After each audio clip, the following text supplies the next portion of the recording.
에베소서 4장 1절에서 6절까지의 말씀 우리 함께 교독하시겠습니다. 제가 먼저 읽겠습니다.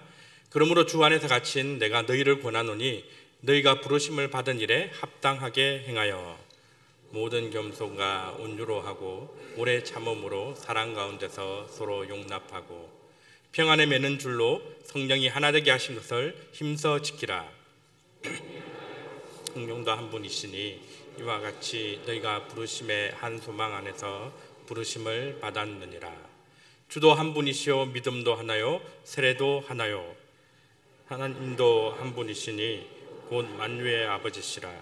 만유 위에 계시고 만유를 통일하시고 만유 가운데 계시도다. 아멘. 오늘 말씀을 전해주실 분은 저희 교회 또 협동 목사님이시고 그리고 선교단체 SRC 인터내셔널 대표이신 우리 김경환 목사님이십니다. 오늘 말씀 본문으로 성령의 하나 되게 하신 것을 지키라 라는 제목으로 말씀을 나누겠습니다. 에베소서는 정말 흥미진진한 바울 서신입니다. 바울이 쓴 서신 가운데 유일하게 묵시록의 장르를 띠고 있는 성경입니다.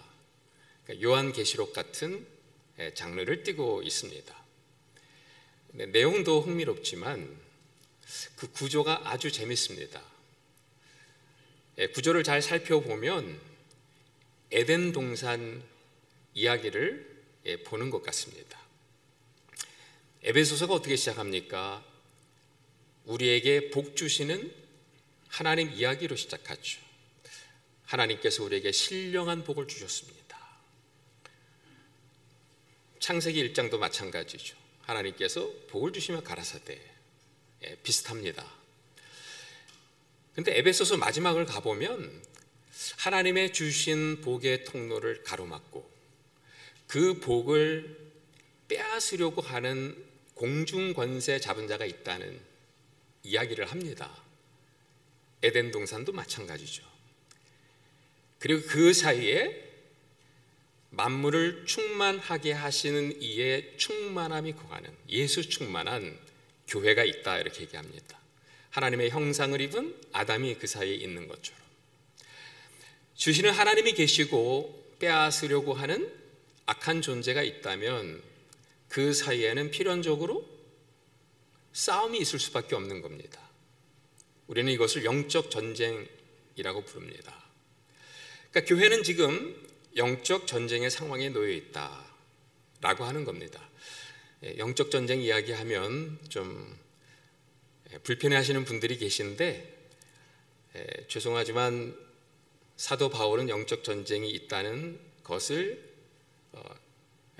이미 인정하고 그리고 말씀을 전했다는 사실을 우리가 좀 알았으면 좋겠습니다. 분명히 교회는 영적 전쟁의 상황에 있기 때문에 이제는 뭐 전쟁이 있느냐 없느냐의 논쟁을 할 필요가 없고요. 이제는 어떻게 싸워야 될 거냐 이 문제만 남아 있는 거죠. 여러분 주신 분이 계시고 빼앗아가는 존재가 있다고 하면 그 싸움은 다른 싸움이 아닙니다. 하나님께서 주신 것들을 지켜내는 싸움을 해야 되겠죠. 그래서 오늘 말씀을 보니까 성령의 하나 되게 하신 것을 지켜라 이렇게 말씀하고 있는 겁니다.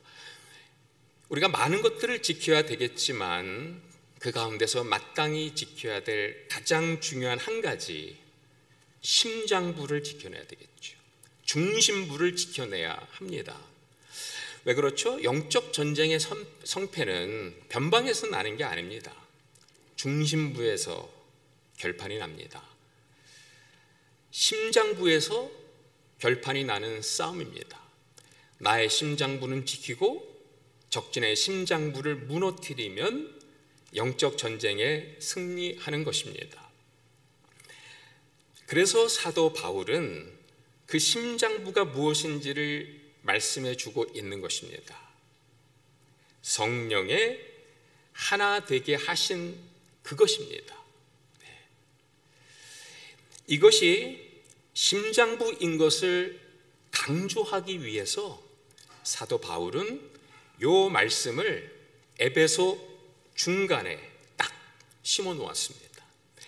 에베소서를 쭉 펼친 다음에 반으로 접으면 그 접히는 부분이 어딜까요? 요 말씀입니다. 성령의 하나 되게 하신 것을 지키라. 자, 1장부터 3장까지는 하나님의 구속의 역사에 관한 교리를 말씀해 주셨습니다. 그리고 4장부터 6장까지는 이제 교리를 믿는 우리는 어떻게 행해야 될 것인가 삶의 이야기를 합니다. 교리와 삶을 이어주는 말씀이 오늘 말씀이라는 거죠. 그래서 시작을 보니까 그러므로 이렇게 시작을 합니다. 자, 여러분, 하나됨이 도대체 무엇이었길래, 어떤 것이길래 사도 바울은 이 말씀을 에베소 중간에 딱 박아 놓았을까요? 하나됨이 얼마나 중요했길래 우리의 삶에 우리가 살아내야 되는 많은 삶의 영역에 행해야 될 것들, 그것들을 관통하는 주제로 하나되라고 말씀하셨을까요? 하나됨 하면 우리는 머릿속에 우리가 조직이 하나가 되고 시스템이 하나가 되고 형식이 하나가 되는 것들을 생각합니다. 여러분, 그 정도라면 사도 바울이 이렇게 이야기했겠습니까? 행정력을 키워라, 경영 방식을 새롭게 도입하라, 이렇게 말씀하셨겠죠. 그 정도 수준이 아니라는 겁니다. 성령의 하나 된다라고 하는, 성령이 하나 되게 하셨다라고 하는 영역은 신비의 영역이라는 거예요. 때문에 좀 묵상이 필요합니다. 말씀의 깊이를 들여다볼 필요가 있습니다. 자, 그 하나됨이 무엇인가를 알기 위해 우리는 오늘 요 말씀을 감싸고 있는 한 단어에 주목할 필요가 있습니다. 그 한 단어가 뭘까요? 제가 읽어보겠습니다. 1절에 보니까 너희가 부르심을 받은 일에 합당하게 행하여. 자, 그리고 나서 3절에 보니까 너희가 부르심의 한 소망 안에서 부르심을 받았느니라. 3번이나 등장하는 말씀이 뭐죠? 부르심이라는 거예요. 여러분, 바울에게 있어서 하나됨은 부르심의 문제였다는 겁니다. 하나되라고 부르신 겁니다. 때문에 교회가 무엇이냐라고 할 때 이 하나됨을 생각해야 되는 겁니다. 무엇을 위해서 부르셨는가, 그 소명을 이야기할 때 하나됨을 이야기할 수밖에 없다는 겁니다. 여러분, 우리가 성경을 읽으면서 하나님이 우리를 부르셨고 무엇을 위해서 부르셨는가를 계속 들여다보았습니다. 이미 다 아는 얘기입니다. 부르심 하면 여러 가지가 중요하겠지만 가장 중요한 2가지는 뭘까요? 누가 부르셨느냐가 중요하죠. 어떤 분이 부르셨느냐, 또 무엇을 위해서 부르셨느냐, 목적이 중요합니다. 그러니까 누가 부르셨느냐, 띠알라집니다. 신학의 영역입니다. 하나됨은 신학의 영역을 담고 있다는 거예요. 무엇을 위해서 부르셨느냐, 미션입니다. 미시알라집니다. 선교학입니다. 이 2가지를 오늘 사도 바울은 우리에게 가르치고 있습니다. 첫 번째, 부르신 분이 있다는 겁니다. 에베소서를 우리가 한번 좀 복습해 보겠습니다. 에베소서 1장을 보면 하나님께서 우리에게 신령한 복을 주셨습니다 선포하고 나서 그 신령한 복의 내용이 뭐냐, 한 문장으로 길게 설명하는데 보니까 삼위일체 하나님께서 완벽한 팀을 이루셔서 저와 여러분들을 구원한 이야기를 합니다. 그런데 그 내용을 들여다보니까 우리를 죄의 권세 밑에 노예로 살아가는 우리들을 불러내셔서 하나님 나라의 양자로 삼으셨다라고 선포합니다. 삼위일체 하나님이 왜 그렇게 완벽한 공조를 이루셨느냐? 죄의 권세 밑에 있는 우리들을 끄집어내서 하나님의 양자로 삼기 위해서 그렇게 하셨다는 거예요. 자, 그런데 2장을 가보면 좀 이상해집니다. 우리를 불러내셨는데 우리는 퍼스널 세이비어에 관심이 많잖아요. 개인 구원에 관심이 많잖아요. 그래서 개개인으로 우리를 불러내셨다를 기대하고 있는데 지나칠 정도로 사도 바울은 우리를 개인으로 부르시지 않았다를 강조하고 있다는 거예요. 우리를 어떻게 부르셨느냐? 이는 이 둘로 자기 안에서 새 사람을 지어 화평하게 하시기 위함이다. New people로 불렀다는 거예요. 여러분, 여러 신학자들이 이 말을 아주 멋있는 그들의 언어로 표현한 많은 책들이 있어요. 이게 핵심입니다. 어떤 신학자는 New humanity로 불렀다. 새로운 인류로 불렀다. 어떤 신학자는 Third race로 불렀다. 이방인도 아니고 유대인도 아닌 이방인과 유대인을 한 몸으로 새롭게 지어서 새로운 인종을 만들었다. 공통점이 다 공동체로 불렀다는 거예요. 만약에 저보고 이 말씀을 번역해 보라고 하면 저는 우리를 부르시되 New kind of relationship, 새로운 관계로 불렀다라고 저는 번역하고 싶습니다. 왜 그렇습니까, 여러분?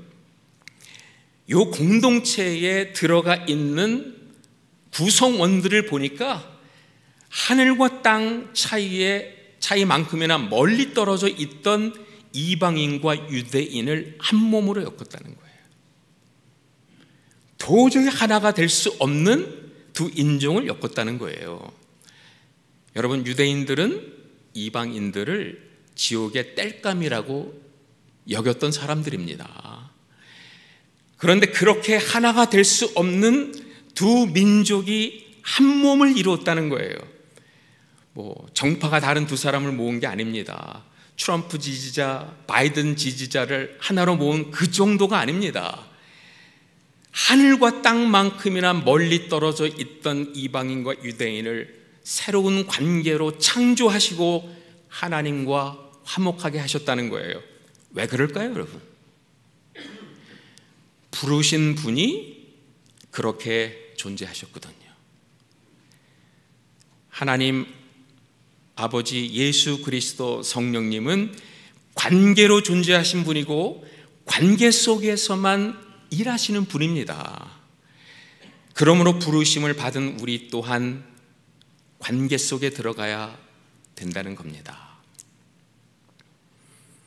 그래서 오늘 4절 6절에 보았더니 몸이 하나요 성령도 한 분이시니 이와 같이 너희가 부르심의 한 소망 안에서 부르심을 받았느니라.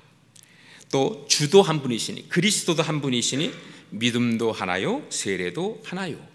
또 하나님도 한 분이시니 곧 만유의 아버지시라. 만유 위에 계시고 만유를 통일하시고 만유 가운데 계시도다. 삼위일체 하나님이 보이십니까? 성부, 성자, 성령이 하나셨다는 겁니다. 한 몸으로 존재하셨고 완벽한 팀 사역으로 오늘도 하나님의 교회를 지키시고 이끌어 가신다는 겁니다. 그렇다면 여러분, 부르심을 받은 우리 또한 그 관계성을 담아내야 되지 않을까요? 다는 담지 못한다 할지라도 부분적으로 담아내야 합니다. 그리고 다는 반영하지 못해도 부분적으로 반영해야만 되는 겁니다. 세상 사람들은 우리를 보면서 하나님을 보기 때문에 그런 겁니다. 그 방법이 뭐냐? 어떻게 하나님을 담아내고 어떻게 하나님을 반영할 수 있느냐? 바울은 너무도 간단하게 대답합니다. 성령의 하나 되게 하신 것을 지켜라. 이미 하나 되게 하셨다는 거예요. 지키면 하나님이 드러나고 지키지 못하면 인간들이 드러난다는 거예요. 조직과 형식의 하나됨이 아닙니다. 성령의 하나됨입니다. 성령의 하나됨이기 때문에 여기에는 신비적인 요소가 담겨 있죠. 하나가 되는 게 왜 이렇게 힘들까? 그림이 없다는 거예요. 그림이 그려지십니까? 성령이 하나 되게 하신 그 모습이 어떠한 것인지 그 풍경이 보이질 않아요. 왜냐하면 성령님께서 말씀하신 하나됨은 그가 경험했던 삼위 하나님의 내적 관계 속에서 그가 경험했던 하나됨이거든요. 철저하게 신비의 영역입니다. 우리 가운데 오셔서 그 관계를 가르쳐 주셨지만 아직도 부족할 수밖에 없어요. 그래서 가장 먼저 우리가 봐야 되는 것은 그 그림이 어떠한 그림일까? 우리의 마음에 그 사진 한 장을 가질 필요가 있다는 거예요. 저는 삼위일체 하나님에 대해서 늘 목말라 했습니다. 76년도에 미국에 와서 미국에서 대학 나오고 신학교 나온 후에 2세 목회, 1세 목회 24년 했습니다. 그리고 제가 개척한 교회에 건축 끝나고 그 교회 1호 선교사로 제가 2006년도에 선교 파송을 받았습니다. 그리고 2007년도부터 지금까지 선교 사역을 감당해 오고 있습니다. 제 인생의 브레이크 포인트죠. 목회를 간두고 선교를 시작을 할 때 제 마음속에 하나님께서 주시는 새로운 영감으로 선교를 해야 되겠다. 그러기 위해서는 어떻게 해야 될까 했을 때 하나님이 저에게 주셨던 마음은 옛날 거 의지하지 마라. 옛날 설교 끄집어내서 마이크로 오븐에다가 데펴서 중국 사람들, 티베트 사람들에게 나눠주지 마라. 그러기 위해서는 방법이 하나겠더라고요. 제 설교집 2박스를 제가 쓰레기통에 버렸습니다. 엄청 후회하고 있습니다. 근데 그때 그냥 버리지 않고 제가 했던 설교를 꼼꼼히 다 읽어보았어요. 제 설교를 읽으면 제가 은혜를 받았습니다. 왜냐하면 설교 내용이 문제가 아니라 24년 동안 하나님께서 저를 인도하시면서 주셨던 영감이 하나 있더라고요.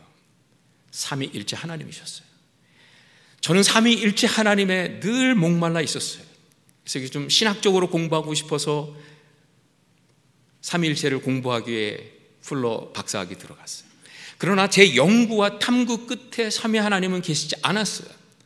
그래서 때려치고 목회 현장에 뛰어들었습니다. 목회 가운데서 하나님이 삼위일체 하나님을 손에 만질 정도로 보여주셨어요. 아주 뜻하지 않은 장소에서, 뜻하지 않은 액티비티를 통해서 저희 교회에서 목장별 줄넘기 대회를 했습니다. 목장의 팀 사역을 도모하기 위해서 이것처럼 좋은 운동이 없다 해서 줄넘기 대회를 했어요. 두 사람이 줄넘기를 돌립니다. 그러면 목장 식구들이 들어가서 뜀박질을 할 때 가장 많은 식구들이 가장 오랫동안 걸리지 않고 뛰는 팀이 1등 하는 거예요. 근데 나이가 한 50, 60쯤 되면 이 뱃살이 붙어가지고 뜀박질 잘 안 됩니다.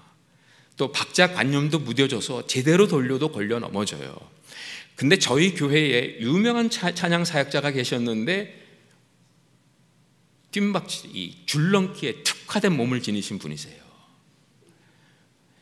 찬양 사역자니까 박자관념이 완벽했겠지요.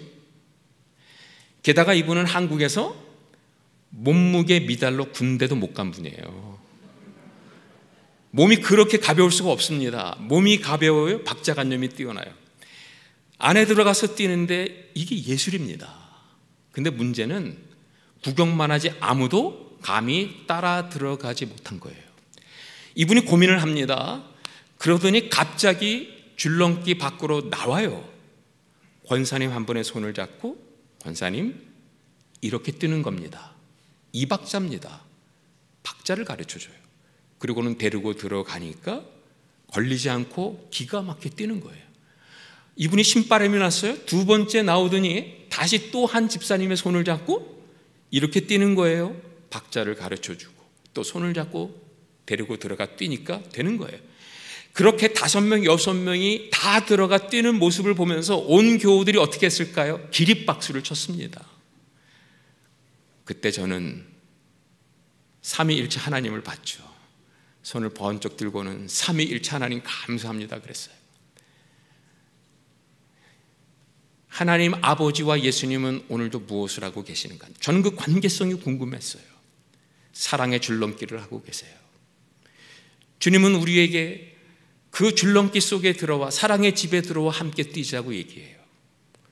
그런데 우리는 그 사랑의 박자를 몰라 들어가려고 하다가 걸려 넘어져요. 아직도 우리는 사랑의 집의 박자보다는 이 세상 두려움의 집의 박자에 더 익숙해 있다는 거예요. 그런 우리를 물끄러미 바라보시는 성령님께서 사랑의 박자를 하시잖아요. 그 관계 속에 우리 가운데 오셔서 저에게 박자를 가르쳐 주시고 넘어진 제 손을 잡고 데리고 들어가셔서 함께 뛰게 하세요. 제 아내를 데리고 함께 뛰세요. 제 딸을 데리고 함께 뛰세요. 여러분, 바로 이 그림이 성령의 하나 되게 하신 그 관계입니다. 이 그림이 있습니다. 그런데 문제는 이 그림 속에서 우리가 계속 걸리지 않고 뛰어야 되잖아요. 그러기 위해서 우리는 성령의 하나 되게 하신 그것을 지키라고 얘기한 겁니다. 성령의 박자를 알아야 합니다. 성령의 리듬을 알아야 그 박자대로 뛰어서 계속 그 안에 머물면서 하나님이 하나 되게 하신 것을 지켜 나가야 될 거 아닙니까? 그 박자가 뭐냐는 거예요. 오늘 이 말씀에 그대로 녹아 있습니다. 1절에서 3절에 보니까 그러므로 주 안에서 갇힌 내가 너희를 권하노니 너희가 부르심을 받은 일에 합당하게 행하여 모든 겸손과 온유로 하고 오래 참음으로 사랑 가운데 서로 용납하고 평안에 매는 줄로 성령이 하나 되게 하신 것. 그냥 하나 되지 않았어요. 이 앞에 있는 여러 덕목들을 쭉 나열합니다. 요게 바로 성령의 박자라는 거예요. 요거를 살아내면 우리는 성령의 박자를 알아 성령과 함께 그 사랑의 관계 속에서 함께 살아갈 수가 있다는 거예요. 근데 여러분, 너무 많잖아요. 겸손과 온유로 하라, 오래 참음으로 사랑 가운데 용납하라, 평안의 띠로 뛰어라. 쉽지가 않습니다. 그런데 여러분, 가만히 들여다보세요. 이 나열된 덕목들을 보면 공통분모가 하나 있어요. 예수님께서 십자가에 못 박혀 돌아가실 때 우리에게 보여주셨던 예수님의 사랑의 성품입니다. 즉, 성령의 박자는 십자가의 박자라는 거예요. 교회는 그냥 하나 되지 않습니다. 누군가가 십자가에 피를 흘려야 합니다. 내가 오늘도 십자가를 지고 불편한 자리를 마다하지 않았다면 그 자리에는 성령의 하나 되게 하신 그 공동체가 살아나는 것입니다.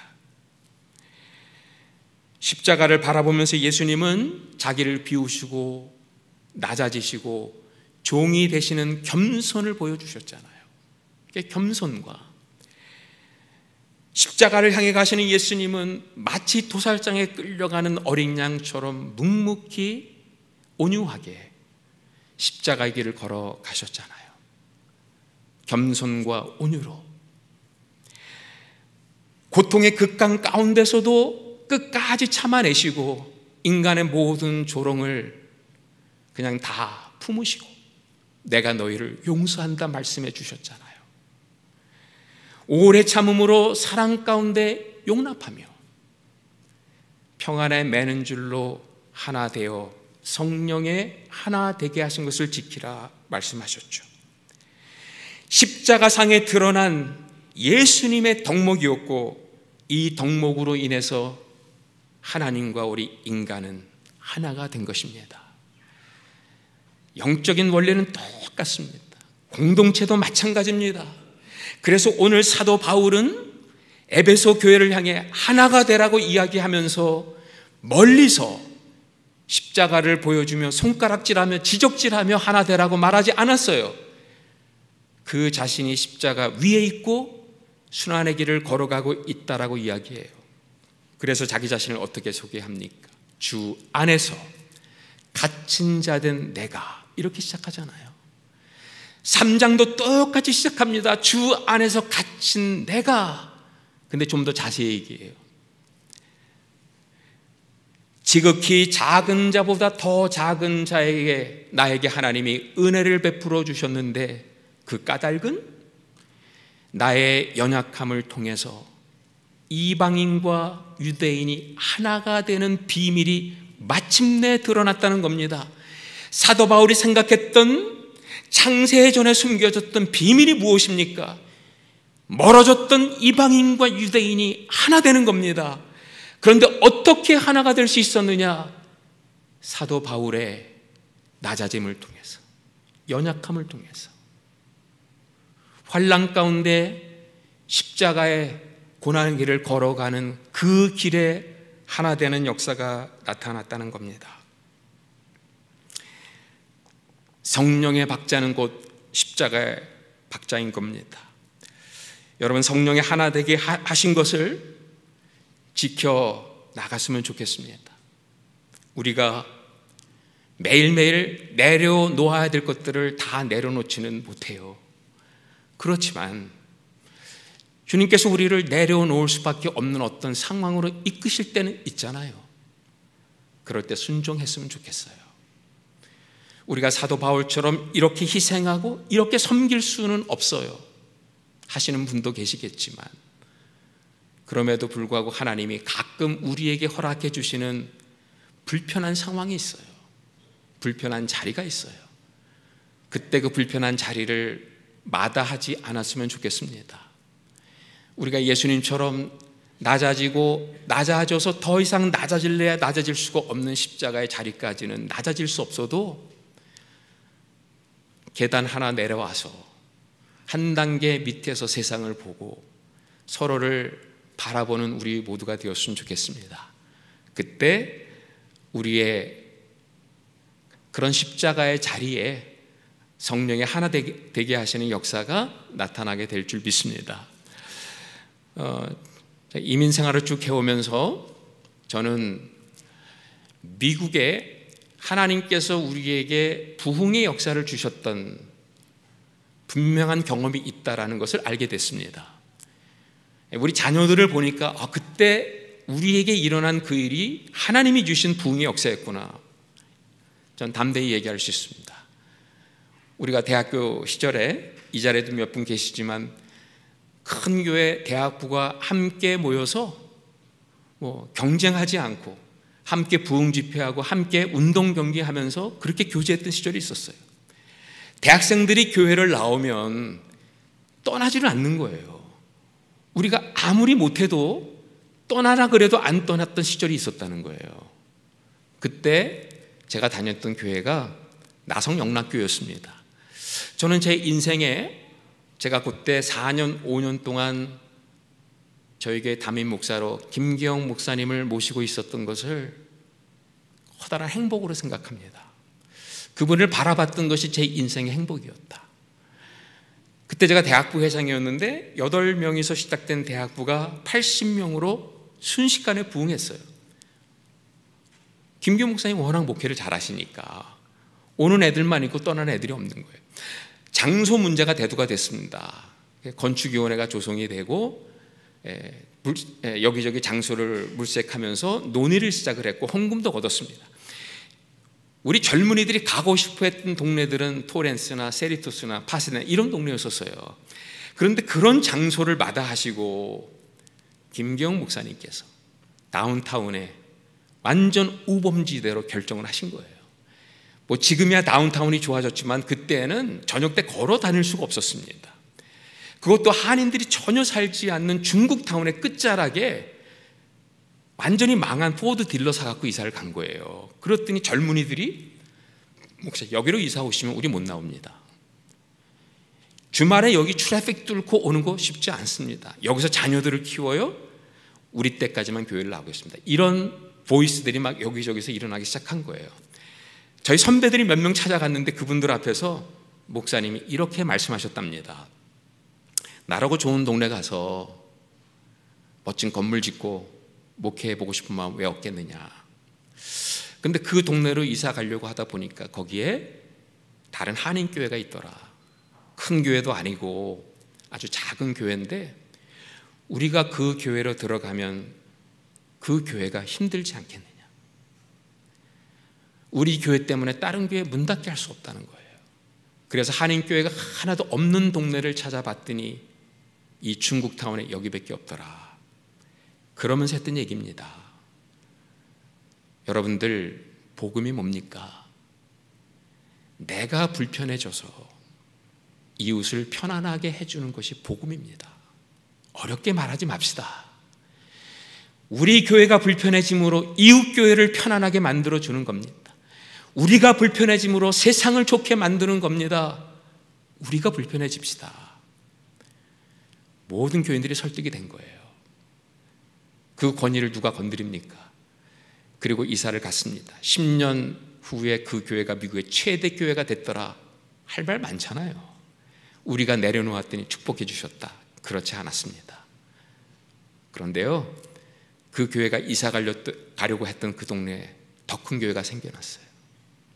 온 교회가 다 같이 커졌어요. 세상 사람들이 그런 교회를 보면서 리스펙트를 줬습니다. 대형교회 목사님들 형 동생 하면서 강단 교류하고 같이 집회하고 경쟁하지 않았습니다. 온 교회가 연대감을 가지고 함께 부흥을 꿈꿨던 그 시절, 그 밑바탕에는 무엇이 있었을까요? 십자가의 가치입니다. 내가 불편해지자. 여러분, 우리가 불편해짐으로 다음 세대를 편안하게 만들어주면 좋겠어요. 우리 목장이 불편해짐으로 이웃 목장을 좀 세워주면 좋겠고요. 우리 당회가 불편해짐으로 우리 교인들이 다 편안해졌으면 좋겠어요. 십자가의 정신, 복음의 정신 멀리서 찾지 마시고요. 내가 있던 그 자리에서 한 단계 내려오는 불편, 그것을 감수할 때 하나님이 어떻게 일하시는지를 보게 되는 우리 모두가 되면 좋겠습니다. 또 하나 있죠. 부르심의 목적이 있다는 거예요. 하나님은 우리를 부르시되 분명한 목적, 미션을 위해서 부르셨습니다. 그러니까 미시알라집니다. 우리가 바울 서신을 읽으면서 간과하지 말아야 될 내용이 이겁니다. 사도 바울은 선교사였다는 거예요. 로마서 우리는 교리책이라고 생각하지만 사도 바울이 로마 교회에 제출한 선교 이력서입니다. 스페인 선교를 가려고 하는데 이 선교를 도와달라. 자기소개서예요. 에베소서도 그런 요소가 있어요. 그런데 여러분, 아무리 읽어보아도 땅끝까지로 복음을 전하라는 메시지가 없어요. 아니, 땅끝은 아니라 할지라도 마게도니아 정도는 가서 복음 전하라는 말씀이 있으면 좋겠는데 찾아볼 수가 없습니다. 이게 궁금했어요. 제가 한 달 반 전에 에베소라는 도성을 직접 찾아갔죠. 이 부분을 좀 알고 싶어서 사도 바울의 신발을 신고 바울의 발자취를 따라갔어요. 놀라운 사실을 알게 됐습니다. 에베소 도성은 당시에 유명한 무역항이었다고 합니다. 그러니까 배가 정박이 되면 정면으로 거대한 풍경이 하나 들어오는데 2만 5천 명 들어가는 야외 극장이 한눈에 들어와요. 그리고 그 야외 극장과 이 부두 사이에 펼쳐져 있는 넓은 광장 시장이 있어요. 바울이 배에서 내렸겠죠? 그때 막 하나님의 선교의 비전으로 불타오르기 시작한 거예요. 왜냐하면 세계 각국에서 온 상인들로 인해서 북새통을 이루고 있었던 겁니다. 지나가다 보니까 아프리카에서 온 상인들, 로마에서 온 상인들, 유다에서 온 상인들, 심지어는 아시아에서 온 상인들을 지나치면서 그의 귀에 들려오는 소리가 알아듣지 못하는 언어들로 물건을 사고 파는 이런 장면들을 보면서 땅끝이 여기 와 있네. 모든 열방과 족속과 방언들이 이미 이 안에 구현되고 있네. 그래서 사도 바울은 이 에베소 도성에 선교센터를 세운 거예요. 그게 에베소 교회입니다. 선교의 요충지, 소아시아의 관문, 여기다가 선교센터를 세우고 거점으로 삼으면 소아시아 선교, 마게도니아 선교 이루어지겠다 하고 세웠어요. 그렇다면 선교의 메시지가 있어야 되지 않겠습니까? 얼핏 보는데 선교의 메시지가 없습니다. 다시 읽기 시작했어요. 또 읽었어요. 제가 한 50번을 읽은 것 같아요. 읽다 보니까 사도 바울은 이 편지 자체를 선교적 세계관으로 쓰고 있다는 사실을 발견하게 된 거예요. 없는 게 아닙니다. 이미 선교의 프레임을 가지고 오늘 말씀을 우리에게 전하고 있는 거예요. 오늘 말씀도 마지막 절에 보았더니 우리 아버지 하나님은 만유 위에 계시고 만유를 통일하시고 하늘에 있는 것들이나 땅에 있는 것들을 통일한다. 이게 뭐예요? 선교의 마지막 그림입니다. 그런 면에서 사도 바울의 관점은 코스믹한 관점이죠. 우주적인 관점으로 이미 완성된 선교의 그림을 보고 있는 겁니다. 그런데 놀라운 것은 완성된 마지막 선교의 그림이 에베소 교회에 이루어지고 있다는 사실을 보게 된 거예요. 어떤 현실을 보면서요. 이방인과 유대인이 한 몸이 되었다는 거예요. 다른 표현이 아니고요. 유대인과 이방인이 한 몸을 이루었다? 생각을 공유한 정도가 아니잖아요. 취미생활을 같이 하자, 목표를 같이 삼, 이 정도가 아니라 많이 들은 표현 아닙니까? 여자가 그 부모를 떠나 남자와 합하여 한 몸을 이룬다. 새로운 창조입니다. 마지막에 이루어질 그 선교의 역사가 이방인과 유대인 사이에 이루어졌다는 거예요. 마지막에 모판 구조가 세워졌다는 거예요. 마지막에 선교의 씨앗이 뿌려졌다는 거예요. 여러분, 유대인들은 이방인들과 결혼하지 않습니다. 결혼하게 되면 그 부모들이 그 다음날 장례식을 치릅니다. 근데 어떻게 하나가 돼요? 바리새 출신이었던 사도 바울이 볼 때 이것은 도저히 믿기 힘든 현실이에요. 근데 이루어지고 있어요. 이게 비밀이었구나. 그리고는 이방인과 유대인의 징검다리가 되기 위해 자기 인생을 목숨을 바친 겁니다.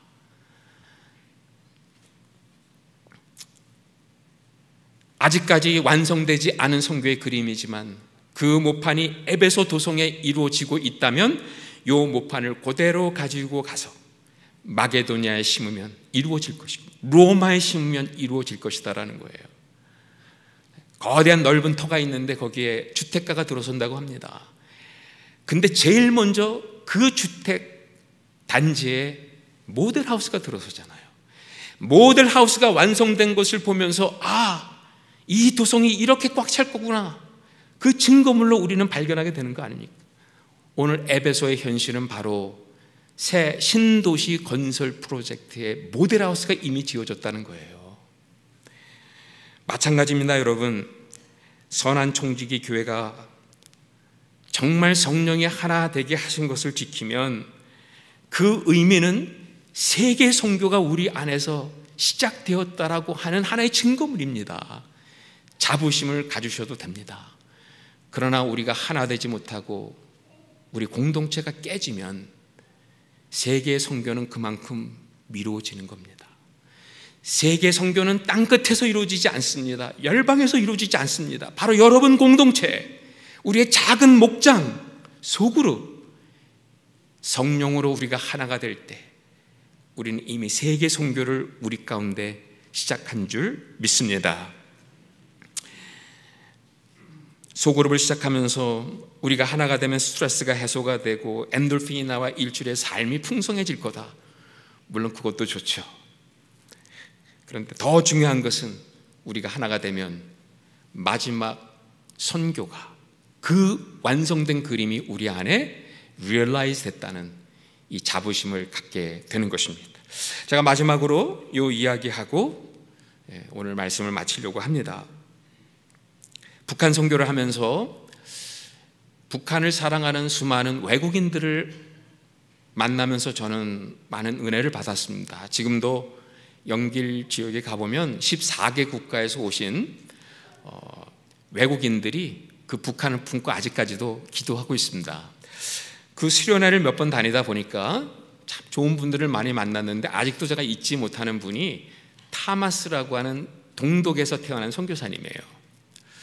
동독에서 태어나 예수를 믿었어요. 독일의 통일을 꿈꾸었어요. 근데 1988년도에 그가 꿈꾸던 독일 통일이 이루어지는 것을 보면서 그는 그 자리에서 감사의 찬양을 올려드렸습니다.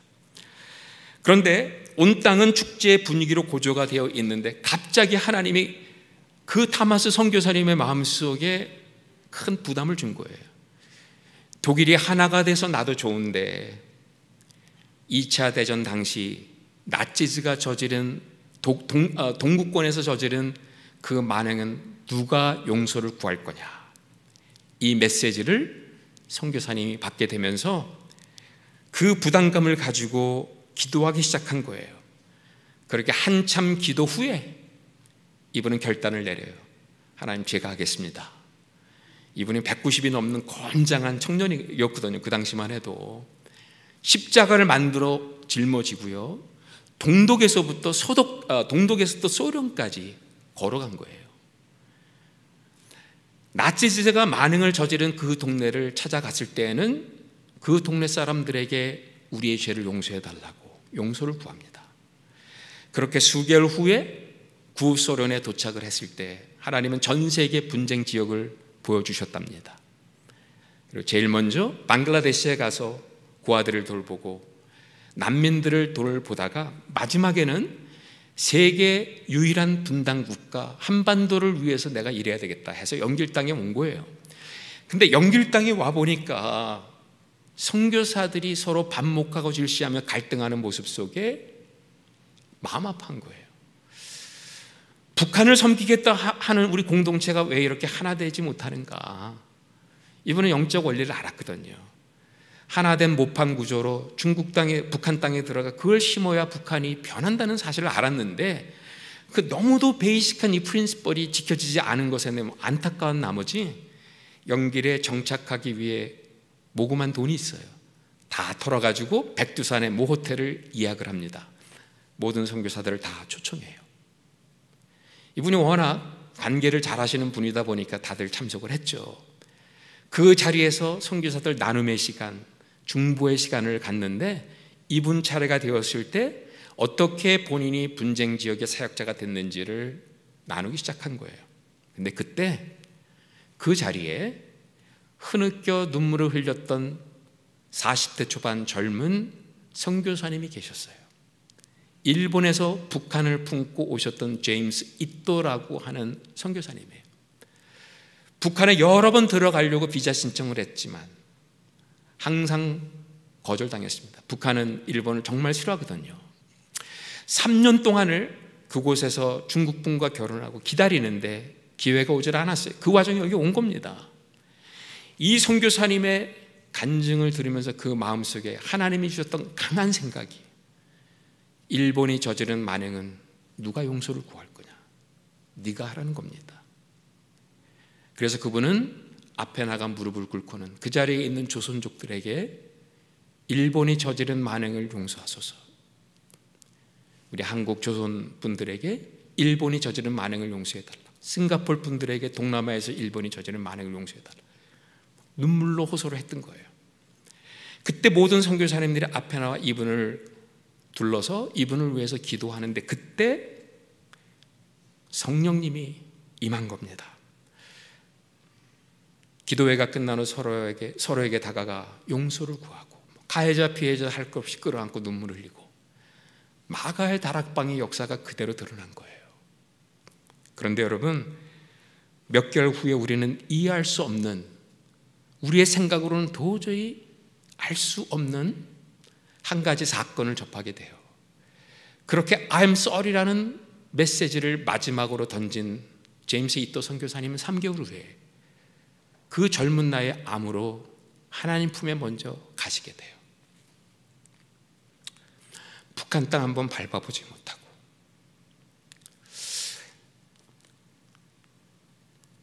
하나님께 질문했습니다. 일본인으로서 북한을 이렇게 섬기겠다고 헌신을 했는데, 그래서 영길까지 와서 중국분과 결혼까지 했는데 어떻게 하나님 그로 하여금 북한 땅 한번 밟아보지 못하고 데려가십니까? 그 질문을 계속 해나가는데 그 질문의 끝에 한 생각이 떠올랐습니다. 어쩌면 하나님은 남북이 하나가 되기 전에 이 선교사 공동체가 하나 되기를 원하시지 않았나라는 생각이 들었어요. 하나님 우리 선교사 공동체를 하나 되게 하시기 위해서 어쩌면 이 선교사님을 데려가신 것이 아닐까. 우리가 하나 되는 것이 하나님 보시기에 그렇게 가치가 있었기 때문에 제임스 이또 선교사님의 생명을 우리의 하나됨과 바꾸신 것은 아닐까. 하나님의 뜻이 어디에 있는지 정확히는 모르겠습니다. 그러나 분명히 한 가지 아는 것은 이분이 떠나시고 우리는 하나가 되었다는 거예요. 경쟁하지 않았습니다. 반목하고 질시했던 과거의 아픈 상처들을 내려놓고 서로 끌어안고 협력하면서 북한을 섬겼을 때 놀라운 일이 벌어졌습니다. 복음을 말하지 않았는데 알더라는 거예요. 하나님 나라를 말해주지 않았는데 그들은 알았다는 거예요. 여러분 보이십니까? 북한 선교의 시작은 나진도 아니었고 평양도 아니었습니다. 북한 선교의 시작은 백두산에서 실현된 그 북한 선교 공동체의 하나됨이었습니다. 여러분 세계 선교를 원하십니까? 세계 선교에 동참하기를 원하십니까? 그 시작은 우리가 품고 있는 일본, 남미, IT, 북한, 중동 지역이 아니에요. 여러분의 목장입니다. 성령이 하나 된 것을 지켜나가는 목장에서 이미 세계 선교는 시작된 줄 믿습니다. 기도하겠습니다.